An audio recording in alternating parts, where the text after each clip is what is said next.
They say I wouldn't do it like I won't. They say I couldn't do it and they feel. They say I wouldn't do it and I fold. They say I couldn't do it and I did.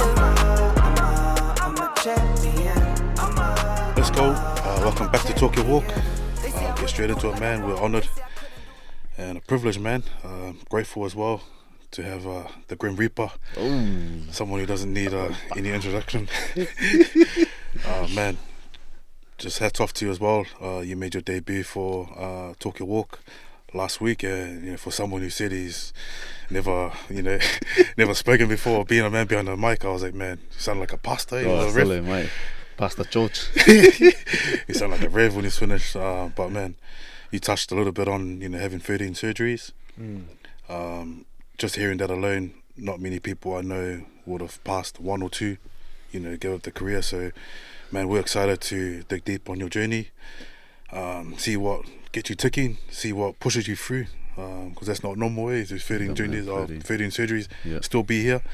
Played at the highest level for Manly Seagulls. Played in grand final, as well as being on the international stage representing Samoa and Tonga.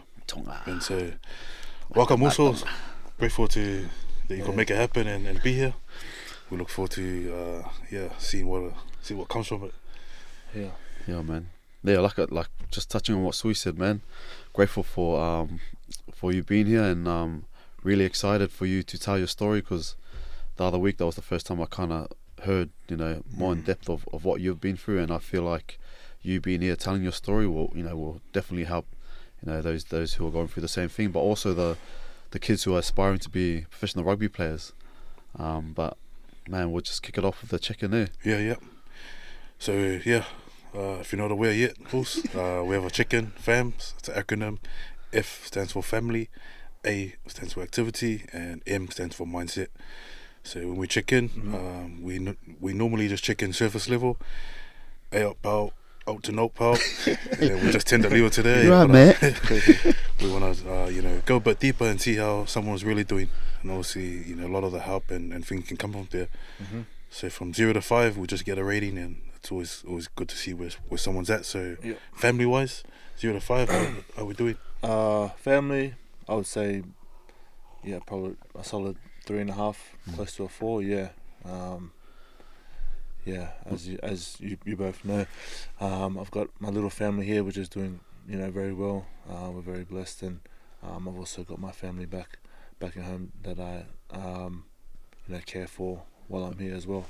So that's going all right. So I'd say that's my rating. Yeah, that's a good rating, eh? It's a good rating, I believe when you did first come over, just came with you in your suitcase, eh? Riding solo, eh? Riding solo, you got a family? Just came over with me and my shoes and all my clothes, and not much. It was just solo trip over. Fast forward 2 and a bit years. Met a beautiful woman, now my fiance Louise. And we've been blessed to have our first daughter, and we're expecting our second. Thank you. I know we'll eventually get into it, with your injuries and stuff, but another one on the way, and he's just done another surgery on the leg. So you gotta teach us, the history tells itself. 13 injuries, 13 surgeries, but still going hard.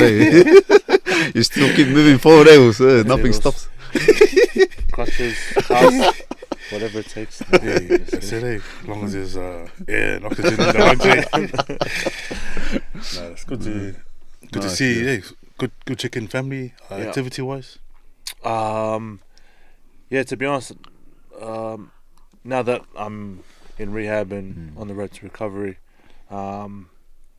just haven't been as active, just mainly because of what the injury is, and the first bulk of recovery is basically not doing too much, because it's still very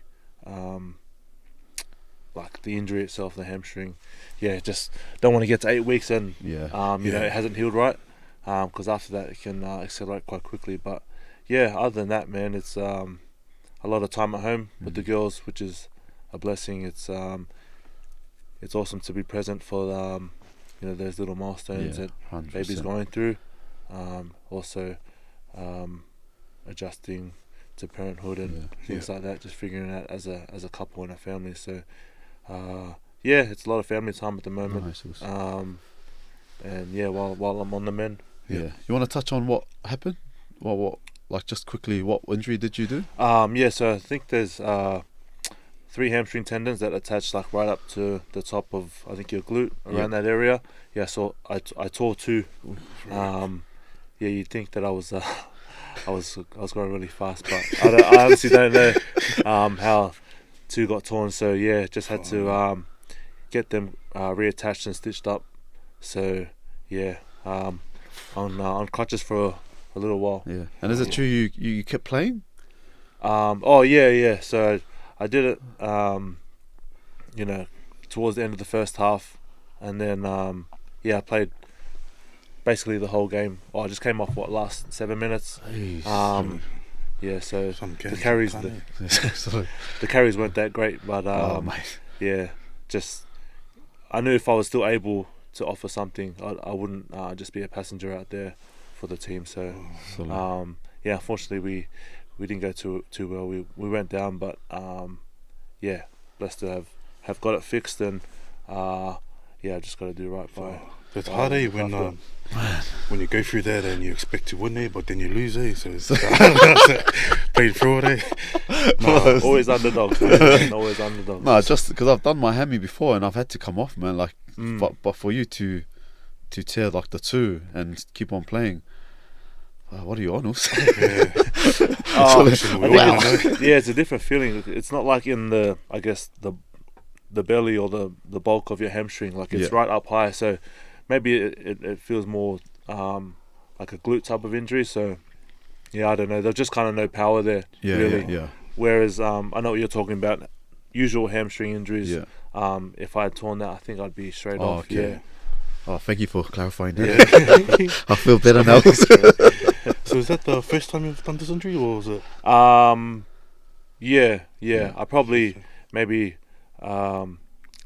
did it a few years ago, but it's nothing that major for me to get surgery. So so it was a bit. Lord love man. Yeah. So what rating would you give yourself in terms of activity? Probably a 3. Not doing a lot, but just doing what I need to, especially at home at the moment, and not playing. So that's awesome. Especially you can see the positive through the adversity that you're going through. Like you mentioned, it gives you more time with the kids and family. So that's a good takeaway, I guess, for anyone going through any injuries and you're trying to see the light behind of what you're going through. My Lord. Last one, mindset. How you going that? As in mentally? Mentally, I would say to rate it can fluctuate, to be honest. Like it's as you would know, there's some days can seem a bit darker than others, but I'll say a 4. 4. Solid. Just trying to be optimistic. And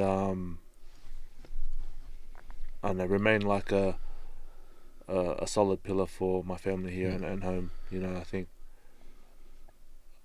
I felt a lot of that responsibility and weight for many years. So I just try to keep a steady mind and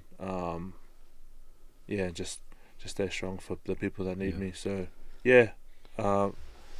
we speak about injuries, like physically, that's probably the last thing that weighs on my mentals, if you know what I mean. It's more the people that I love and care about that can maybe make me a bit anxious or things like that. But mentally 4, just keep always trying to show up for people. Good on And you, know man. how you touched on how it fluctuates. Do you think because of the injury or because of things that are going on in the background, or like a combination of things?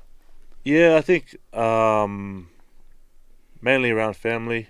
I guess the injury as well, because I'm kind of stuck like not doing a lot. That definitely factors in, and not being able to, I guess, go out and get that kind of outlet or release to go and play every week, Yeah.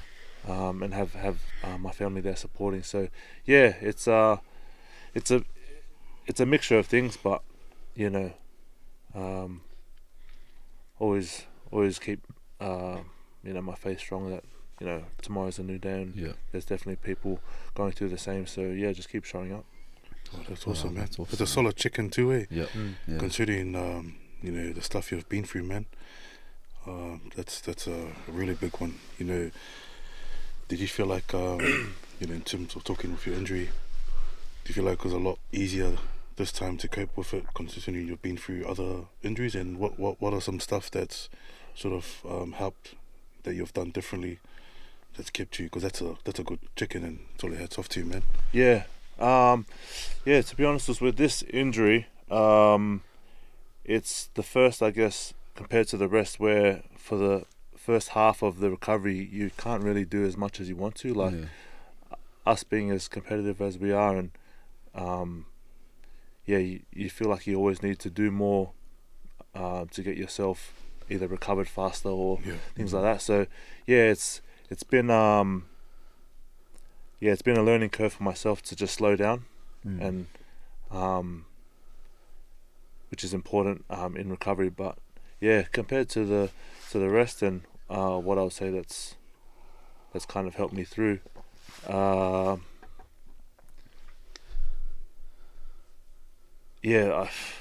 Honestly, you appreciate like everyone says, the process, but of what it takes to be out there on the field every week. Yeah. So I think we can all agree that sometimes we're not always in the gym or on the field breaking records, and that it's just about appreciating what it takes to be available. And with all these setbacks and injuries, that's what this game has taught me is what work are you willing to put in, physically, emotionally, mentally, to get yourself to that day, which is a lot of what people don't see. They might just see for that short period. So I approach each comeback pretty much the same. Like I can be a bit stubborn about it. Like I'll know what I need to do. I'll prepare and get my programs ready, and if I can get it done out the way before I'm even in the facility, I like to do that. Because sometimes it's a bit hard to be around the group if you're not on the field each week to contribute. So I like to get out of their hair, as well as keep those relationships with the team. But if I can smash out my rehab as early as I can, have good connections with the staff who I need to, the coaches, to make sure I'm doing my responsibility for the team. And I just like to think ahead and just do everything I can possible before stepping in the building if I can. Thanks for sharing the chicken, man.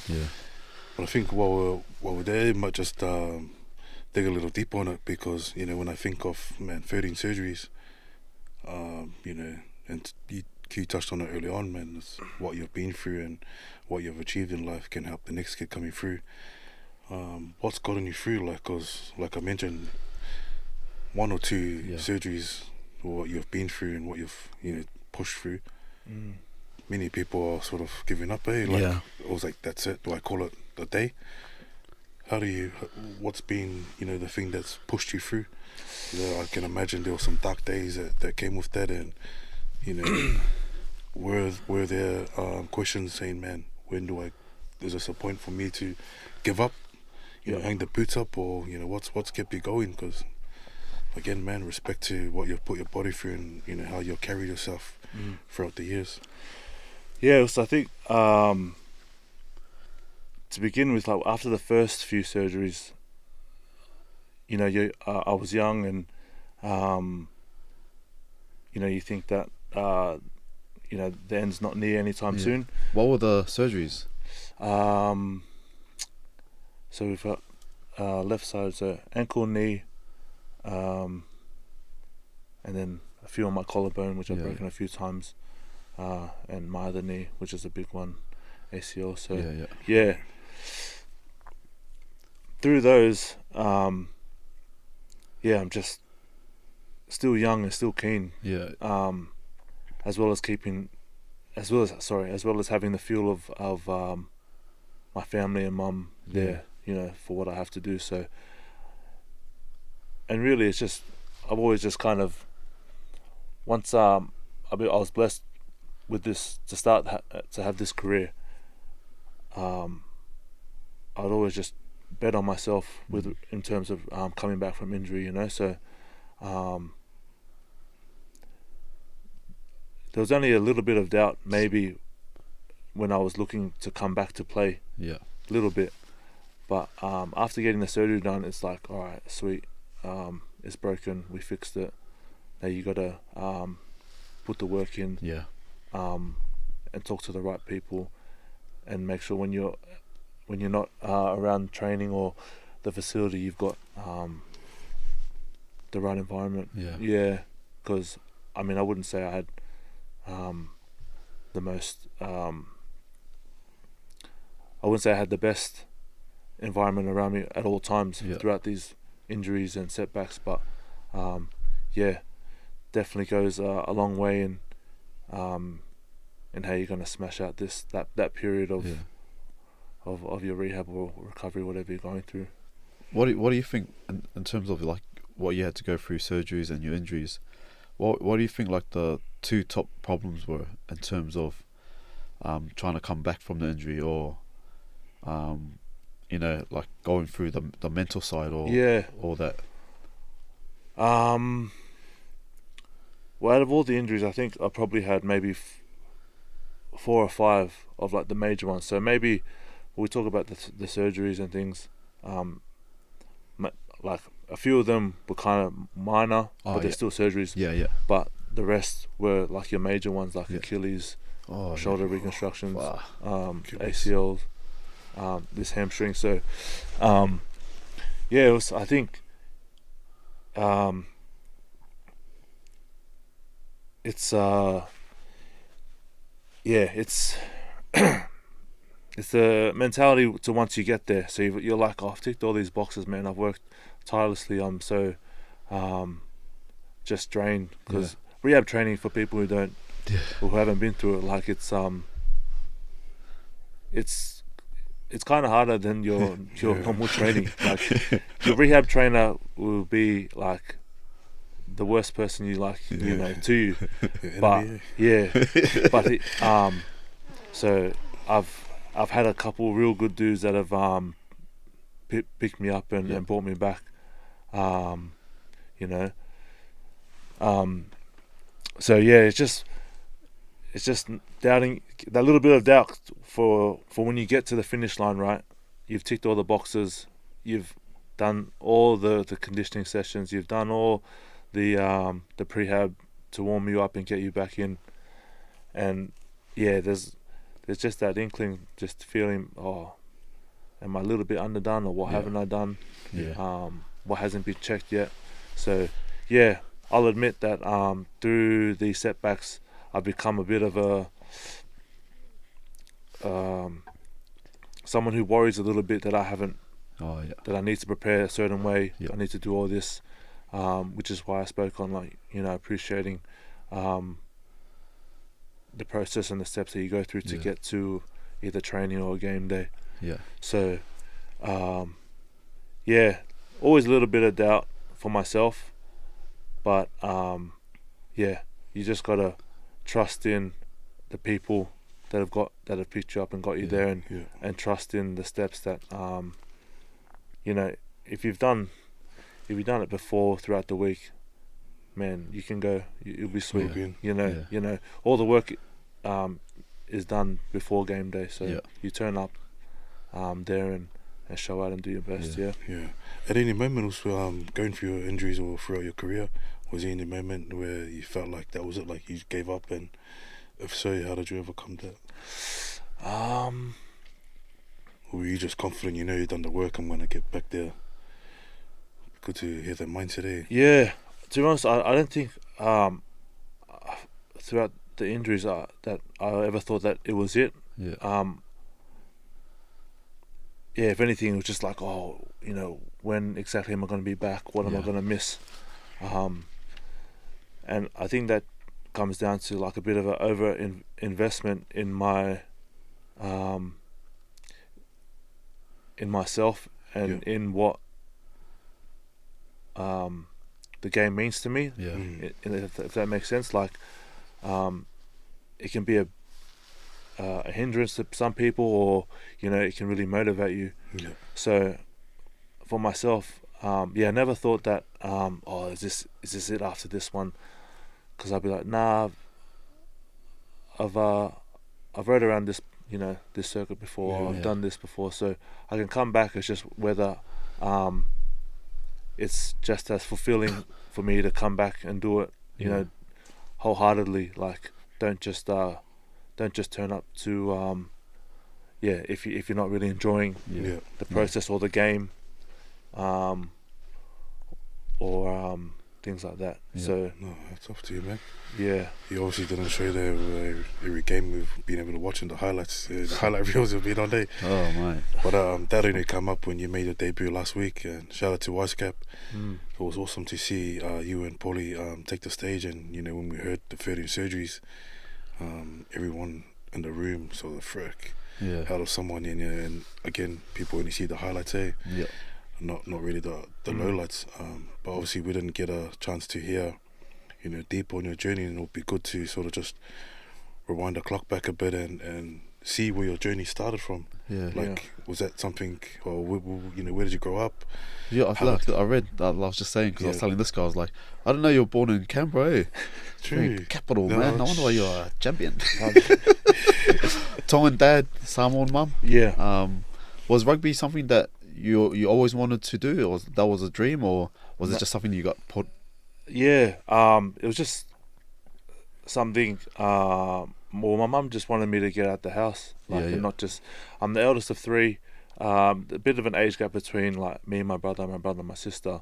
So like, yeah, we did things together. Mainly like me and my brother. I would take him with me places, but yeah, I just kind of went down the road, and there were a group of kids there, and just in the neighbourhood. Yeah. So watched it a little bit on TV, but I wouldn't say I was a fan. Like, there was family members that you know, I followed them to follow a team or anything. Yeah.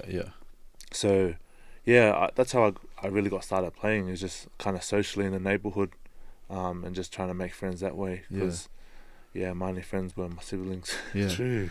Oh yeah. Well, what age did you kick off or started playing? Was it in Canberra, or you just went Oh, for no. grassroots? So you mentioned, born in Canberra, Tongan Samoan parents, and then we moved up to Sydney with mum, and then How old were you? Probably about 6 or 7. Oh, okay. Or, yeah. And then I started playing when I was 12. Oh, 12 or 13. Yeah, so solid. maybe a bit. Natural, Yeah, maybe a bit. Maybe a Solid. bit later than most, Whoa. but 12 or 13. Yeah. Just made a group of friends, and at our local, shout out to Ngabi Tigers. Yeah. down Oh. there. And we weren't we weren't any good, but we enjoyed it, man. It just got us out of the house, and How old were you when like things started to happen? You know, like, because you're a kid who's just playing it just to socialize with your friends. But then, where was the point where you kind of realized, oh, wow, I'm good at this. Things are starting to happen. Or where the dream came alive? Yeah. Like, man, I know I can do something. Maybe 17 Yeah. is when I felt like I kind of was a little bit noticed, became a little bit more noticed amongst my peers. Really, like there wasn't any of this social media, so no one really knew you unless there was enough talks about you. Really. 17 years when I thought, oh, okay, I'm okay at this, and I think at 16 I was playing opens, so like the level below cup now. I don't know what it's called. So what is that? So it's New South Wales Cup, and then it used to be called that. I think it might be called Ron Massey. Yeah. Oh yeah. So I was only 16, and best to forget it.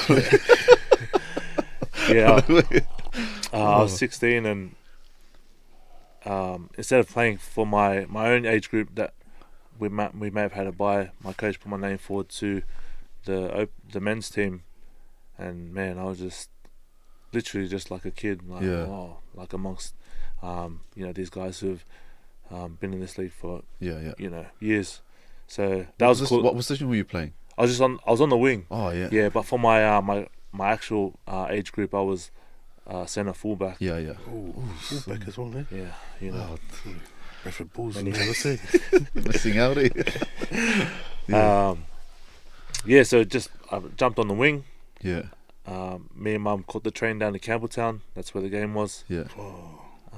Scored a try, and Mum was screaming in the corner. And then the whole team kind of let me know later on that they could hear my mum just cheering me on. So I look back now and just appreciate those moments, man. Mum being there, us catching the train, from out west to like southwest in Sydney. Wow, some more mums though, eh? Oh, they're the loudest, man. They let everyone know, eh? Yeah, honestly. That's thanks for sharing that. Also, like, I get all just sort of emotional a bit when you're sharing your mum. I feel like the generation that sort of we came through, we had a reason why to succeed. Yeah. And hearing not many people here that day and catching a train. Whereas this generation is lucky. Both parents or one parent taking them, dropping them off. When you're saying that, like, it just takes me back to when I was running and stuff to training, and so you just go and find your own way, but you find a way. But it gives you that burn. Like, how was that for you? Yeah, honestly, at the time, I was just like, man, this is we'd love to have a car to go to games, to go to training, but unfortunately that wasn't what life was like for us. So it was just public transport or rely on close friends or for lifts, or just jump in with my teammates. So there was a lot of mileage on these legs. No wonder they're breaking down. Mum used to make us walk and run everywhere. So it was that's humbling. Powerful, man. Appreciate you sharing that, also. Yeah. Especially when for mum, it just makes you appreciate, especially what they've gone through in the sport. Yeah. How was mum played a part in your career? So, like, do you feel like, man, what we've been through? Obviously, not having a car, the luxury of having certain things that other kids have. You feel like that played a massive part in terms of the success you've achieved? Yeah, definitely. I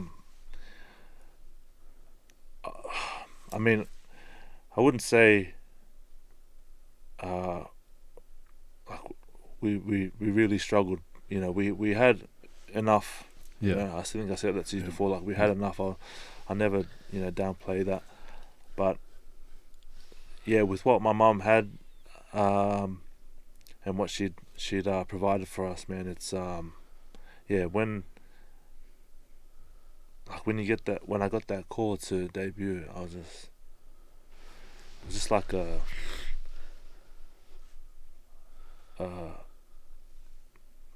lot of images and memories just come up of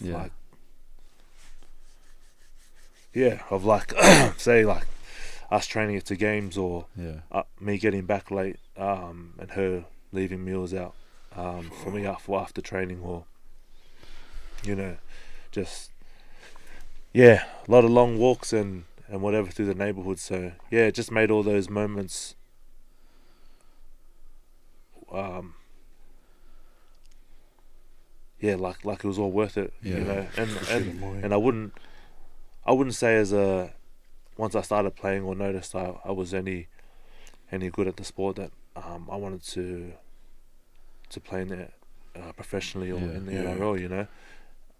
And when it happened, I was just like, oh man, this may not have been my dream, but it's what I'm blessed with right now. Yeah. And God wouldn't have put us through everything that we've gone through, and blessed me with enough, you know, through my hard work to, Yeah. for this to happen for us. You know. No, it's good. Wow, man, it's good to hear that. Yeah, you can see the emotion. You know, when you talk about that, because us Islanders, our mum means so much to us.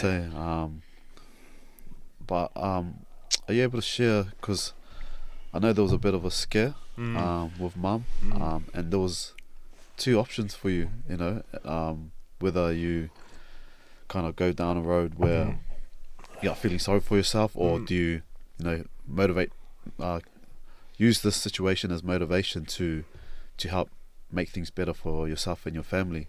Yeah. Yeah, I just feel like that story, because that's the first time I heard that story. You know, about the scare and you know how it kind of changed you. Yeah.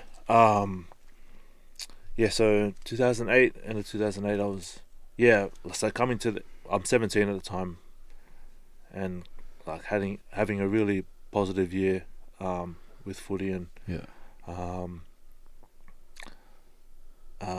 mum was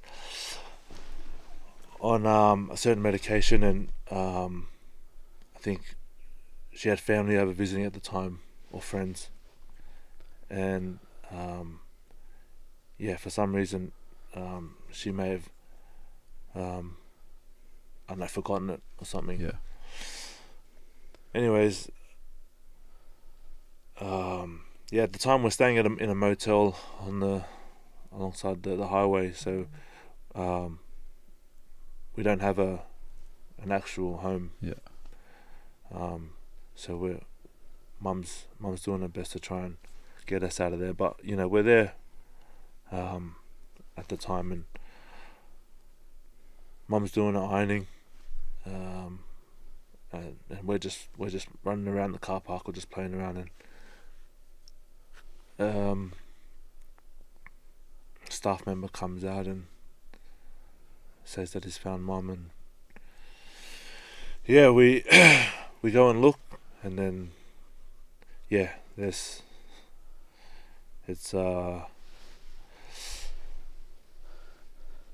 moment never expected or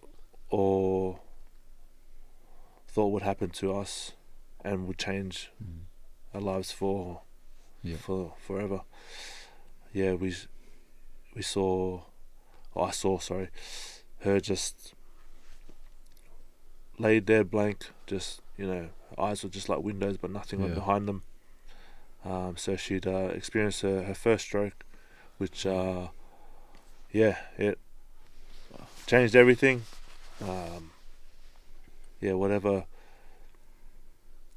plan or maybe goals she might have had for our lives, her life, was gone really. That was at the time I didn't I was just like, oh, she'll be okay. And then weeks and months in hospital, intensive care, she could only really might not make sense, but like talk to us through her eyes, if you know what I mean. So like the stroke hit her that bad that she had no speech, she had no mobility, she couldn't. She was basically just paralyzed. But thankfully, her memories and intellectually, she was still there. Like, but just the hospital was across the road from where I would train. So that helped. So I would like go to school, catch the bus to training, walk across to the hospital, catch the bus home. Oh, so you're still in school then? Yeah. So I had one more year. Ah. Yeah. So, just to go there, and I don't know if anyone's experienced like going to see someone where you love them so much and you want to tell them about your day, but all they can give you back is like blinks or Yeah. or them crying. So Yeah. yeah. Thanks for sharing. All also. good. Yeah. But man, you can obviously you can see the emotion when you're telling the story, and that would have been, especially being the oldest, that would have been a tough thing 17 for you as to well, go eh? through, man. Yeah. 17, such a young age.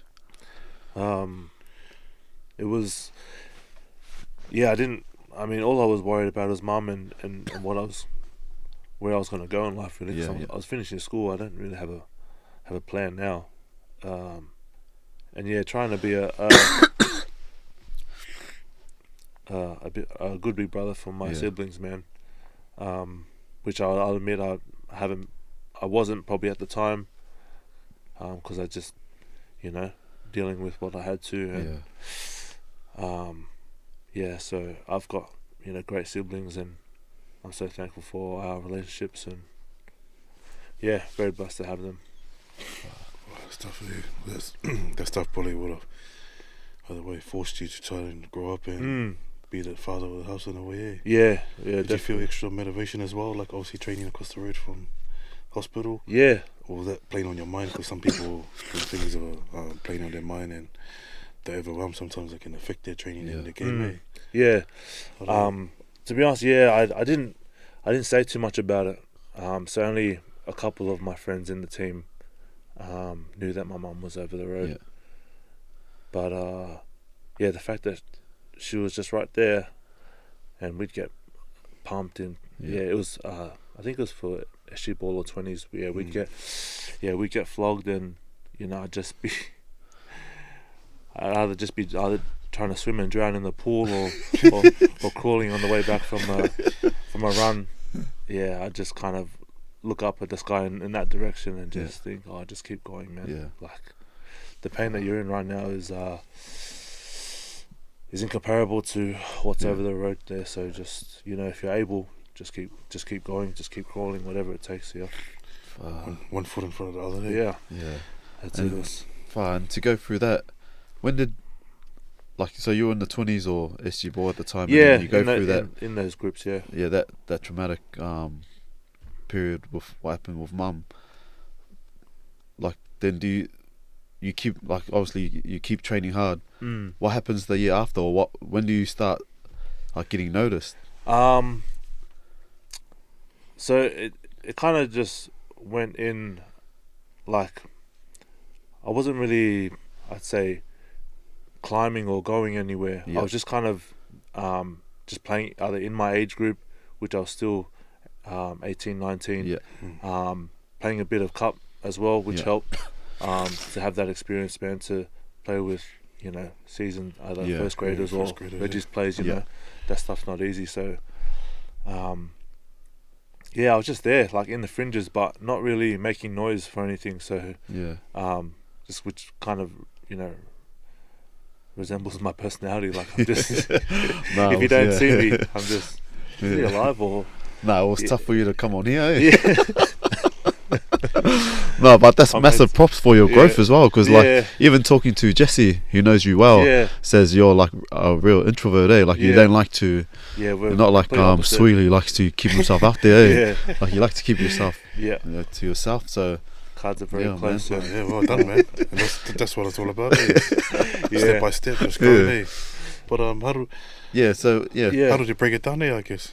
Yeah. Like the debut. Where was? So what happened? I was 19, training Reggie's with Wentworthville. Another one of my junior clubs. Yeah, so up the road. Yeah, and what got me over to Manly was one of my teammates at the time, called the 20s coach, and just said, this kid is 19, but he's training with us. Maybe just if you want to have a look at him, just give him a run. He could play 20s for you this year. and he did so. So the next day, instead of playing the trial with my Reggies team, I went over and played with a team full of people my age, Buffalo Manly, out at Newtown, and trialed alright. Yeah. I didn't know Oh, anyone. so you went straight into the trial game. Yeah, I Oh, just okay, rocked yeah. up, no like Manly Yeah, gear, yeah. just went and trialed, and went alright, and signed for the year to play 20s, and we didn't go well. We finished last. Ooh, And sorry. then That's not done well. worse than not well. we didn't go well. Finished last, and that was like, at that time I was like, oh, that's all right. Like that's part of the game, and I'm finishing those kind of development stages. Yeah. You go 20s. I'm sorry, ball 20s. Yeah. And because I was turning 20, I was like, sweet. I'll just go find a job and still play socially. Yeah. And then from that 20s year came probably what they call now like a training trial. Yeah. So 2011 was my 20s year, and end of 2011, they offered a training trial. Oh, okay. So you do preseason? Yeah. Oh, yeah. Yeah. Manly just won the grand final 2011. Oh, okay. They beat The Storm? No, Warriors. Warriors, yeah. Sorry, don't just It was start guessing. No, because there was a time when they played the Storm. When Adam Blair and that were going at it. I thought it was that was that year. Oh, okay. So that Was it that the fight with the prelim? Storm, that was like No, that was during the season, eh? that was like Oh, maybe I'm sorry. Wait, don't you Yeah, understand? man. No, I'm just saying. Yeah, This is that's just about from random teams in the grand final. that was like a few rounds out from the finals. Yeah. No, because Yeah, Storm same was year. my My team. bad. Oh, Yeah. yeah. Storm, Oh, were you there at that time? No. That was 2005. So that was ages. Yeah. Where was I? So 2011, you finished your training trial. Yeah, so they'd won the comp, and then offered a training trial, and I was like, oh shucks, like full time preseason training the premiers. I'm from out west, like the demographic there is way different to what I'm used to. My environment, Yeah. being brought up in Sydney, Western Sydney. Are you saying it's posh? In a nice way? The demographics are hostile. I like how you put it there. Yeah, we'll say you need 2 notes to pay for your coffee rather than True. coins. Yeah. Oh, yeah. But, Oh, yeah. Nah, it's a beautiful area, man, and And how far is it? How far is it from where we're Para living. to, yeah. So we're living at Rudy Hill at the time, Oh, yeah. and from there to Narrabeen, Northern Beaches, it's about hour to 90 minutes, Oh, yeah. but still no car. So like, Oh, true, yeah. so that's if we started at 9, it's like a 5:30 train Oh, from there to Wynyard, and then that's about an hour and a bit, and then a bus to. You can't catch public transport to the training facility at Narrabeen, so I had to catch a bus to either Collaroy or DY and ask for a lift to training. wow. So you had to do this every day during preseason? Yeah. And what? Because I know a lot of the training trials don't get paid. Yeah, so Or basically, like little money. yeah, it was like, Peanuts. it was a minimum, man. So all it was an opportunity to train and Yeah. learn with the premiers. Yeah. The winners, eh? Yeah. So it was a lot of early wake ups, and I would at that time, man, still not a solid job that I was in, I wasn't working, so would use, bless her, mum would be like, oh, use my pension for your trains and go get a snack to go. Yeah. So she was able to, by that time she was able to kind of mumble Yeah. what she wanted to say, but her speech wasn't great. Oh, so yeah, because it had been 2 years or something, didn't it? Yeah, it'd been And a couple still- of years. yeah. Yeah, so Wow. still she's trying to build on her speech. walking, Yeah, shuffling slowly. So while she's recovering at home, man, did that pre-season.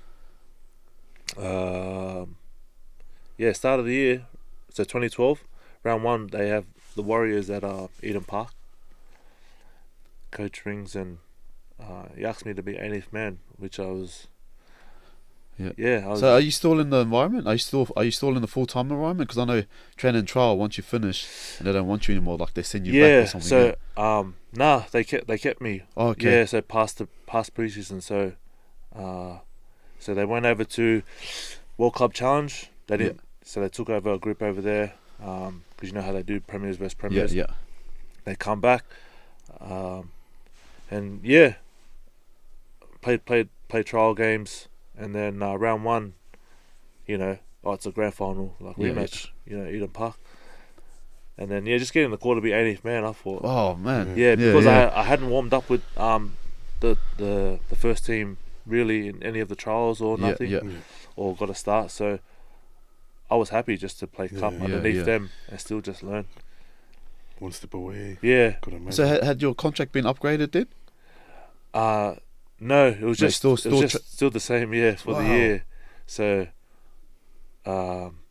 honestly, it was, looking back now, it's crazy how it was and to what training trials can kind of get now, which is great for them, and credit to RLPA and what they do. So, but to get that call to be 80th man, that was like a debut, to be honest. To fly to New Zealand, which I probably have only ever been to once. And man, nervous just being in the hotel with the team and seeing who my roommate was. Who was your roomie? Anthony Watmo was my roomie. Bro, he was such a good dude, man. He was great energy, just always loud. But he's just me in the corner, just sitting with my little Nokia phone with my headphones, just like. And the older boy's like, he's on mute. Can you just... I know. So that's why when I see younger boys, especially Polynesians, coming through, I can certainly relate to what it's like to be there for the first time. So should always extend your reach or yourself to young players like that. Because definitely know what that experience is like. So warmed up, crazy atmosphere, was cool. They won, and then the following weeks, same thing, just rock up, train, train hard. You're full time now. Full time. And then so I did a couple more warm ups, like 80th man. And then against St. George, he Coach Tuvi called me again, and is that Jeff Tuvi? Jeff, It's got to be an investigation. That's it. That might have been Tuvi. When he said that might have been about me on the game. I don't know. But, so what round was this? 4 or 5. 4 or 5 against St. George. He calls me early. And he said,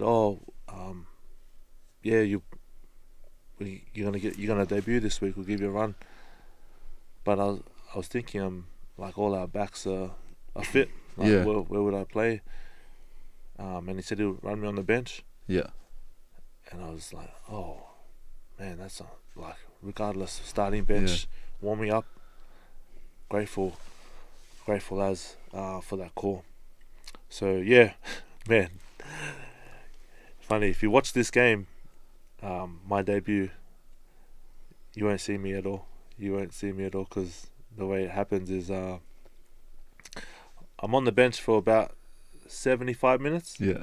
Just doing laps, just keeping legs warm and making sure I don't get muddy. And it wasn't until the game was lost that they just chucked me out there for the last 2 or 3 minutes. So get on the wing. We kick off. I think we give a penalty away, and then they kick a field goal. St. George. And then I think we kick off again, and by that time the game's over. Man. it was all my friends are in the corner Yeah. just waving. I was like, oh, thank you. But no, it was yeah. Didn't have to wash my kit. Yeah. It was all good. Just But- thought it. Cherish those moments. Yeah. Oh, just, no way, Yeah. Yeah. It was a bit. It was awkward, like shaking the Dragons players' hands. Yeah. Like, who am I? I'd literally done nothing.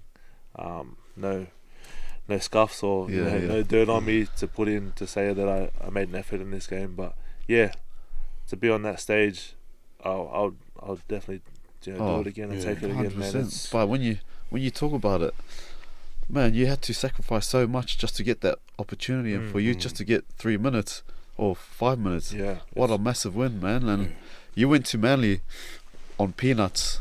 You pretty much had to pay to train. Yeah. Had to get money from your mum to get to the train, get food.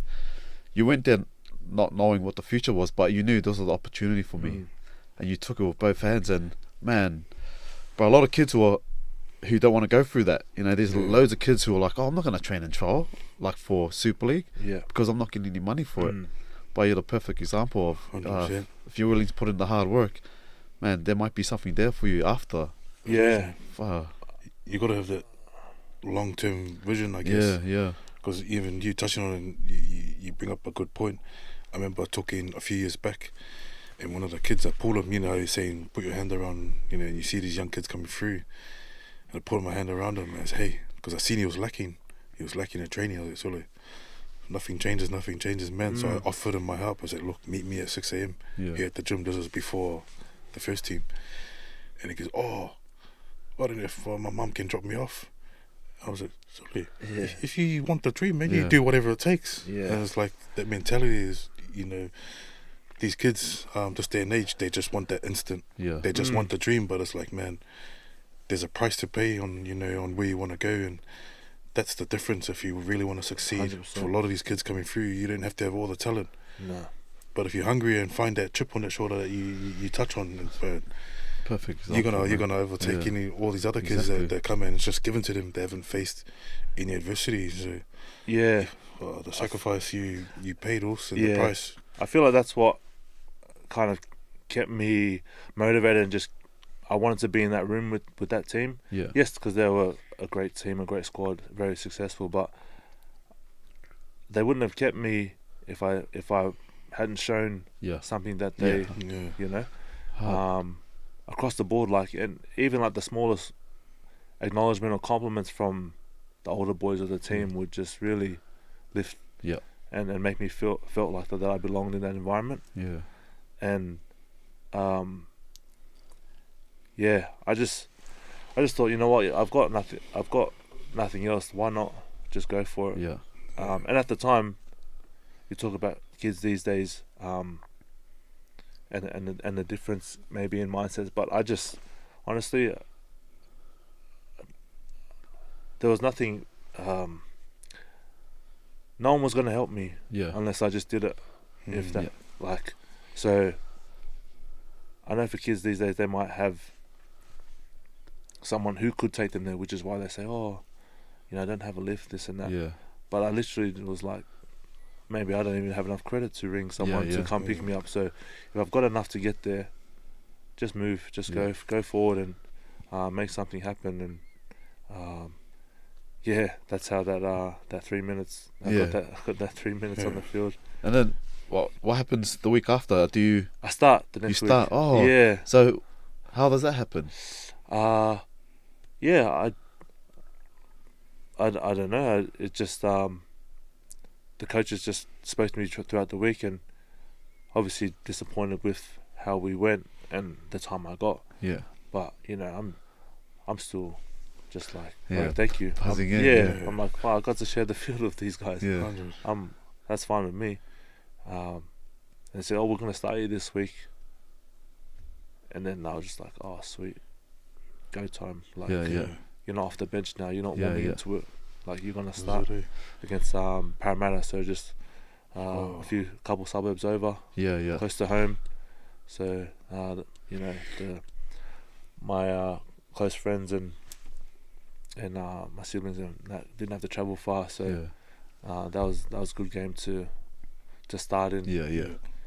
Who did you get to play outside with? Were you outside Yeah, Skivvy? yeah. Was it- The, oh, what a AJ. the great man. I knew it was your homework game. I was like, sorry, team that didn't do the homework went down that edge. I was like, so, that's a red flag, mate. Don't go down there. Stay away from that Yeah. AJ. Just him, man. Comes out, eh? He was the whole edge. Him and Kieran, and we had T-Rex at the time. So, Oh, so that was wow. your yeah. edge. So we had my first year, debut year. Wow. It was Tony, Yeah. Kieran, Stevie, and me. What edge. What a edge, man. Honestly, yeah, I would just being on the wing, like Yeah. you've got a job, but most of the time I'm just watching these guys, like the small talk, Yeah. like just what they're doing off the ball, just crazy talent, and just man, That's crazy. What bro, because I'll be really intrigued, man. 'Cause that's a cheat code, eh? Yeah. That's a edge on steroids, that, man. So, Honestly, what's the difference in terms of the other teams you played for and what that brought in, sort of the lessons you learned from that? Because wow, that's a dream team, that edge, eh? yeah, I think the whole team in as a group, just they had a certain identity at the time, Yeah. and that edge, what, like, even before me, they were already established and very solidified. Like, everyone knew what they were about. So I'm just another little minor piece on the end. I wouldn't say mine holes. Very small. Like, Minor piece that came on the killing- highlights. and Killing guys that ran around as well. just watching Fozza just direct, Yeah. Yeah. and then piece it together with Cherry, and then like Brett Stewart at the back. Yeah. Just either knowing that the shape is coming this way, but his brother's gonna overcall, so he'll just leave everything, go to his brother's edge. Not because it's his brother, Yeah. but because his Something's brother on there. saw something. Yeah. With our right edge was Glenn Stewart, Jamie Lyon, Wow. David Williams. Yeah. What a So team. Cherry and Daly, who's Yeah. the greatest Eagle, Yeah. one of, and it was just mad to see the battles, Yeah. like captain's run, D-Day, offensive day of the two edges go together. Wow. Yeah, like Killer or Jamie Lyon wouldn't get Skibby, but like might get him here, but then Skibby would get him out ball and Yeah. put me away. So it was just crazy the respect they had for each other, Yeah. but at the same time, like, they'd carve each other up, and then just the bond that they had, Yeah. because I'm pretty sure that group, before they'd been successful, they've been through some shit together, like, Yeah, as yeah. in not so great years. Yeah. True. Yeah. So they've been through it all. Just to be a fly on the wall Yeah. at that time at the start of my career, Wow, it man. was amazing. That's crazy, eh? Yeah. Because I remember I made my debut in 13 and we played you guys and these came to Mount Smart. I couldn't believe it, the line speed these guys had, eh? And when I found out from a good source what they'd done, I said, man, you must train insane, like in terms of your preseason stuff, and considering what we've been put through at the Warriors, because that's no joke, man. If you can get through any Warriors preseason looks, you can get through anything. But to hear was the total opposite. That's crazy, eh? Yeah, Like relaxed in a way where else says, nah.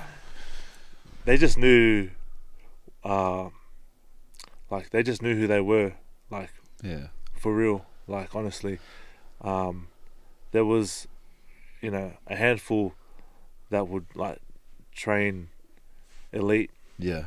for the whole week, like your Matty Ballins, your Dailies, Kieran, Jamie Lyon, but like the other boys, not saying that they didn't, but you didn't need them to. Yeah, Like, you yeah. didn't need Watmo, Gifty, and Skibby to be bench pressing all this nonsense and whatever. So No, because I think we mentioned it before. There's got to be an element of trust from the conditioner and the players, and so through the years they've built that. And so the trainer's like, oh man, I trust you to do what you need to do to get ready for game day, and if it's not doing all the other stuff like the running and all that, then man, yeah, you do what you need to do. Yeah, exactly that.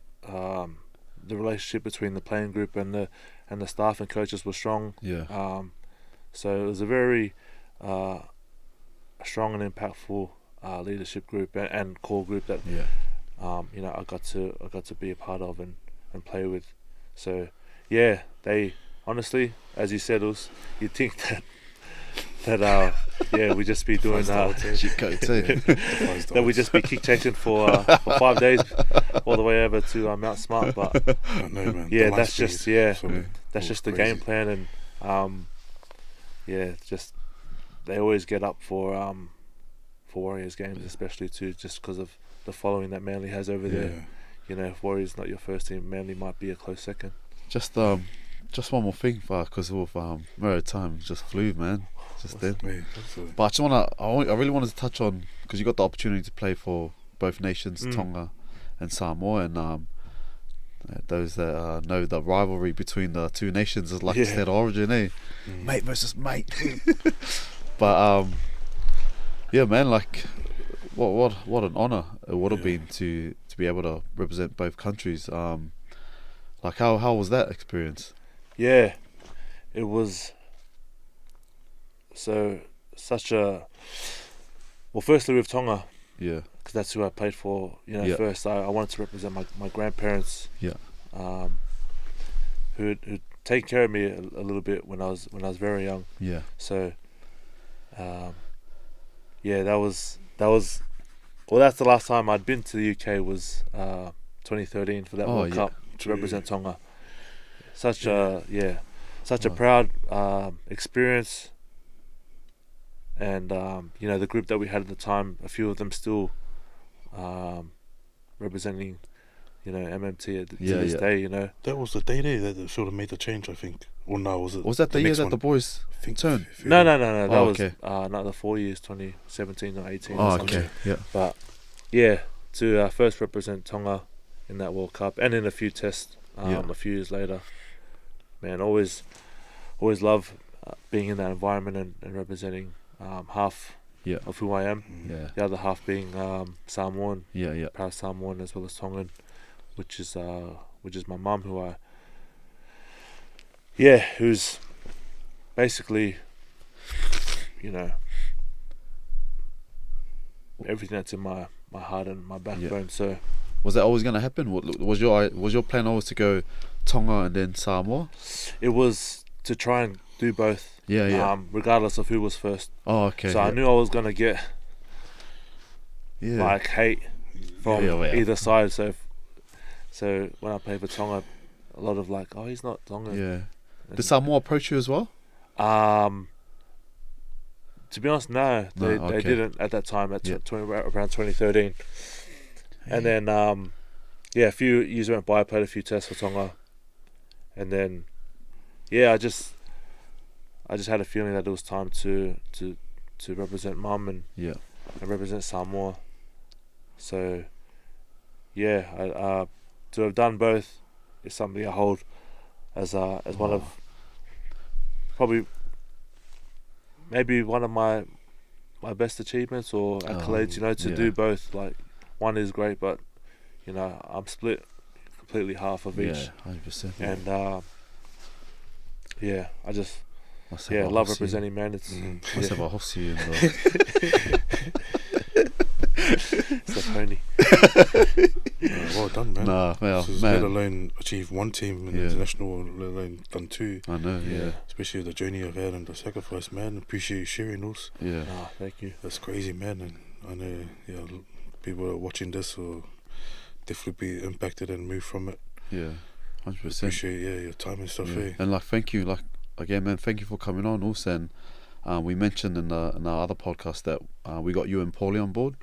But there's a reason. Your values align with what we're trying to achieve, and I just felt like it was important for you to share your story, and help kids. Like, the amount of people you could touch and help inspire for positive change is massive. And man, thanks for coming on also, and thanks for sharing. Thank you both, man. Honestly, the last couple of weeks has been unreal to connect with you guys and and to do the work that we've been doing, you know, with this, sharing our journey and being here. So it's something I enjoy, and you know, and while unexpected, it's, you know, I want to do more of. So just thank you both, Big Usos, for for allowing me to be on the stage of yous, and we'll see where it takes us, man. So Nice. very So blessed.